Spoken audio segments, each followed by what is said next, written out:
So hello, I'm Andy Presby. Joe will introduce himself in a minute. I'd like to thank all the fellow folks and all of you for listening to us in the design working group. So, first of all, I'm going to approach this a little bit differently than logically I normally would. First of all, what did we do?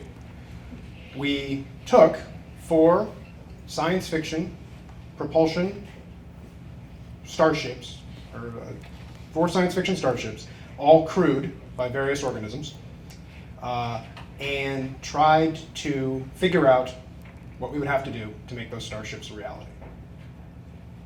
So that's what we did. The other thing we did was do a trial run on taking a bunch of folks with some real propulsion background and some pretty extensive and esoteric propulsion background spanning a lot of years and a lot of different concepts, and put them in a room and try to, Kelvin's going to kill me, reverse engineer a science fiction spacecraft as an exercise, as a thought exercise, as a Gedanken experiment. Okay, so what do we come up with? So first of all, bio, thanks guys, because that's the inside of Rama, and it's half the size of the monster you built. That's crazy talk. I love it. Big is good. Okay, so, the other thing we did is very, very rapid PowerPoint design, which is incredibly important in getting funding.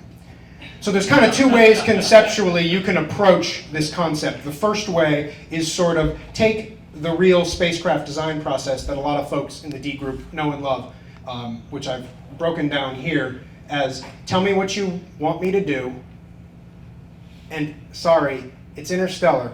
We know you're sick of hearing about propulsion. Yeah, it's Interstellar, far is far. Can't help it, get over it. All right, and then 3, now that you've got those 2 big rocks in the bin, figure out, what do I need to do? Okay, so, yeah, great, I'm a physicist, I don't design spacecraft. What other stuff do I need to put on that to make it really work? Right? And so we had a lot of expertise, a lot of people, and a lot of years with experience doing that. And then finally, have fun. The other way conceptually you can do this, which honestly I think would have been more useful if we approached this, as some of the SETI guys and I talked about, as if you wanted to analyze a first contact scenario, which would be, okay, I see blank. What is that? What is that structure? What is that spacecraft? Tell me about the people who built it. That's another way that you could do that. And that's kind of the other observation. You're going to see different approaches throughout the course of Joe's talk here in a minute. So with that, I will turn it over. Oh, you got a second. This one.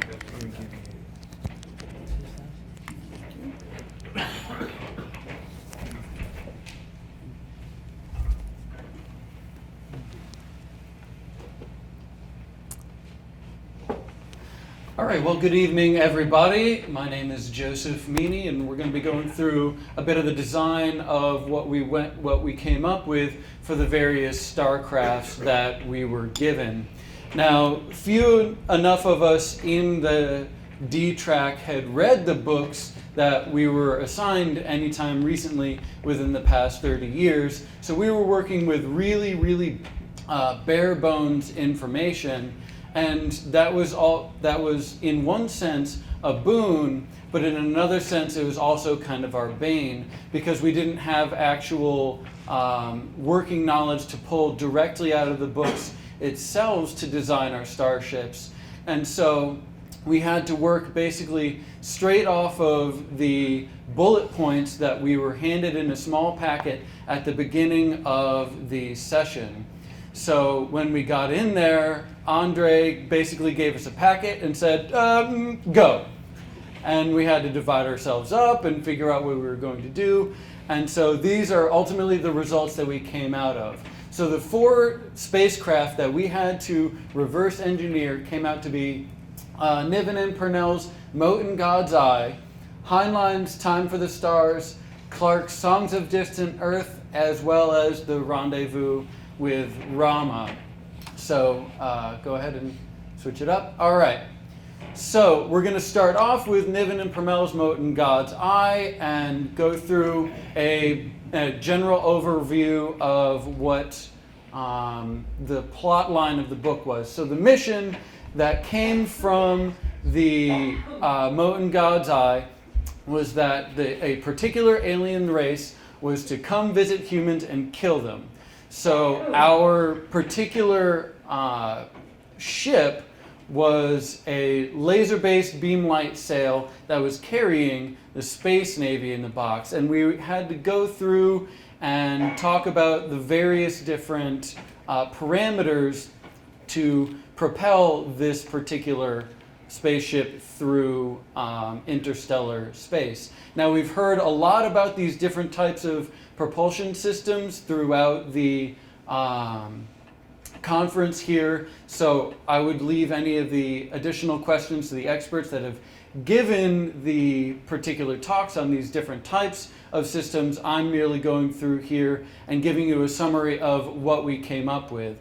So we also found that the lasers and the microwaves are going to come up with roughly the same amount of money, but they're going to be very expensive to produce on the short term, and that the deceleration by a light sail actually doesn't quite work in reality, and that's the way that it's presented in the book. So if this particular design were to come up as an actual viable spacecraft, we'd have to find another way to slow the spacecraft down. The ship itself was rather on the small side. It was carrying just a bunch of soldiers in their little cryo support boxes, and eventually they came to Earth and killed everybody, I think? We don't there was some debate. We didn't want to go there. Never made Okay. They failed. So next up was Heinlein's Time for the Stars, the Lewis and Clarke. Now this was taken on by a brave soul, a single brave soul, who crunched all the numbers for us.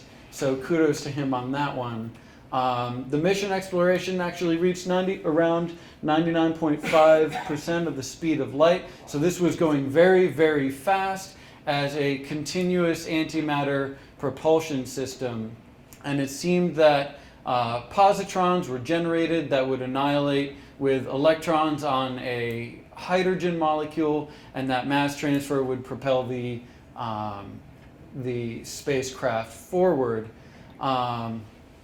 We figured out, though, that the cost of generating all of this antimatter was really high, and so the takeaway message from that is that getting something really, really fast is really, really hard, as this is a pretty basic level understanding of the energetic physics. So the other systems that are included on board of this are going to be the particle shields that protect the system as it's flying through the interstellar space from things like motes of dust and other highly traveling atoms. One particular point that was noted by our expert on this particular topic was that the ship accelerated at nearly 1G, and then at the halfway mark decelerated at around 1G, and he hypothesized that this was supposed to be for pulling together an alien race. They were visiting Earth, right? No, that one was for crew life support, artificial gravity. That was okay. Next. Now, Arthur C. Clarke also had in Songs of Distant Earth the Magellan, which was described as having a quantum ramjet propulsion engine. This was a ship that was designed to evacuate Earth and hold 1 million brave souls in cryostat.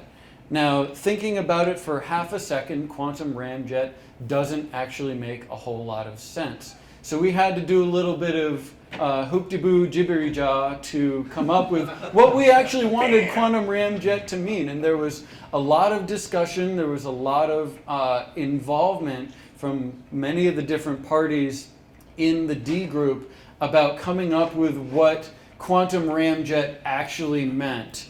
Now, the ship, in the book, we were told that it had a massive ice shield on the front, and part of the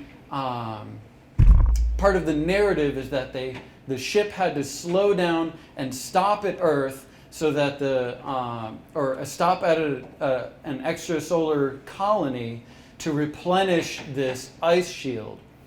Now, Joe, you have 3 minutes.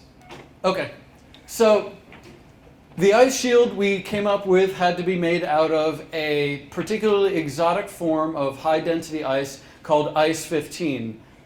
It's formed under high pressure and at low temperatures, so we said, cool, we're going to put that on the front of our ship and use that as a optical lens to draw in solar energy, do some photon up conversion in a way that we can combine photons to a higher frequency state, store that energy, and then turn it through an inorganic-organic matrix, and then power that through the BFL, the big freaking laser.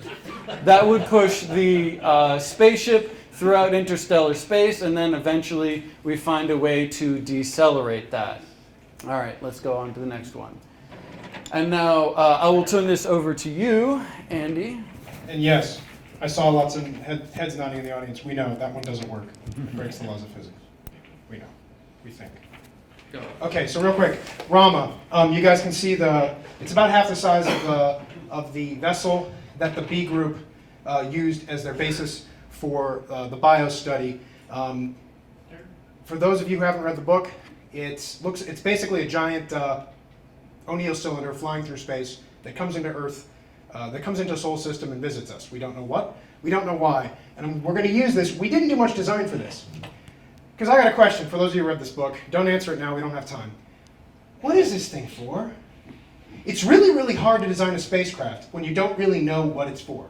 This is a big, empty, gloriously opulent habitat that somebody sent to Earth and then comes in, sits around for a while, the humans visit it, it goes, it harvests some stuff from the sun, and then it leaves. That's it. So it's really important to know what you're designing. So what have we learned? Thing one, science fiction authors are not paid to design starships, and it's a good thing. No offense to the science fiction authors in the room, because I am one of them, and they don't want to. Thing two, what is this exercise good for? This exercise is good, I think, primarily as an exercise to get the people who've been doing this for 40, 50, 60 years in a room with guys who've been doing it for 15 minutes. And when the guy who designed gravity assist looks at Rama and goes, it's got an inertialist drive. What does it need to do a gravity assist for? You kind of listen to the guy. You know what I'm saying? You know, knowledge gets transferred. As we're designing these cultures that Eric's talking about, as we're building these cultures that transfer knowledge generationally, we have to do that amongst ourselves. And this is an interesting exercise for doing that. Thing two, SETI. Thing three, a strategic communications exercise. Doc Benford said it, I think it was. But he said, you know, when we present this stuff, the guys at the back of the room don't want to know the equations. They don't need to know the equations. This is kind of like the care and feeding of a propulsion engineer for the rest of you. But it's also our opportunity to point out, hey, doing this stuff for real will be really hard. And then the fourth thing we learned, I know, there are 3 materials that are going to be necessary, possibly, for any of these designs. The first is unobtainium. The second is down the rhodium. And the third, and you know when we get this one, we're close, is fundmium. And we're done.